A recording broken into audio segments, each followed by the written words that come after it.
Sigilang aral pa. Hindi kumpleto ang ating Sunday morning kung hindi natin maririnig ang liham na ipinapadala ng isa sa ating mga classmates. Unang araw pa lang po ng klase ay marami na po agad akong naging kaibigan sa bago kong eskwelahan. Bagamat nahihiya po ako sa kanila dahil sa kalagayan ko ay tinanggap naman nila ako at hindi nila pinansin ang pagiging pilay ko. Pero ang hindi ko lang po maintindihan, Brother Bear, ay kung bakit nahihirapan akong makisama sa isang grupo ng mga kaklase ko. Brother Bear, pilit ko po silang kinakaibigan. Pero sa tuwing nakikita nila ako, palagi nila akong tinutukso at inaasar. Mabuti sana kung palagi nandyan yung iba kong mga kaklase na ipinagtatanggol ako sa kanila. Pero kapag ako na lamang mag-isa, doon ko na po nararanasan ang matinding pang-aasar at pagpapahiya nila sa akin. Tingnan niyo, sila wala favorite kasi.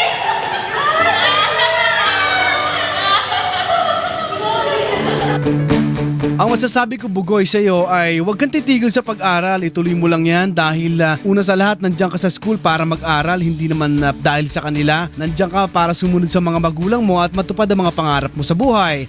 At saka isa pa, ilan lang naman sila kumpara doon sa tunay mo mga kaibigan na nagkikare talaga sa iyo. Sila, kukonti lang naman ng mga katulad nila sa school.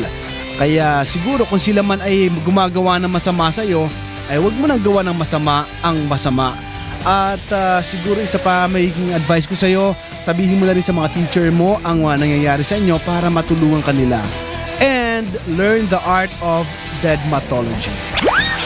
Alam mo yung deadmatology na yan? At pag napagod na sila, titigil na din yan. Pero ikaw, huwag kang mapapagod sa paggawa ng mabuti dahil malay mo, ay dahil nakita nila mabuti ginagawa mo pero kahit na inaasar ka nila, mabuti pa rin ginagawa mo, malay mo magbago sila. At don't forget to pray to God at sana samahan ka niya at sana sila rin ay magbago dahil magagawa ng Diyos ang mapagbago ang isang tao na naliligaw. At yan, Bugoy, ang aking advice para sa iyo. Mga classmates, sana may natutuhan tayo sa kwento ni Bugoy na binigyan natin ng payo at isang aral dito ay magkaroon tayo ng kumbaga marunong tayo dapat mag-accept ng tao, may kapansanan man o wala, tanggapin natin dahil lahat naman tayo ay nilalang ng Diyos.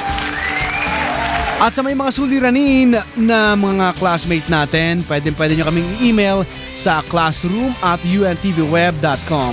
God willing, magkita-kita ulit tayo mga kasambahay. Dito lang yan sa Payong Kabred. At ako po si Brother Bear saying study hard, pray harder, and goodbye.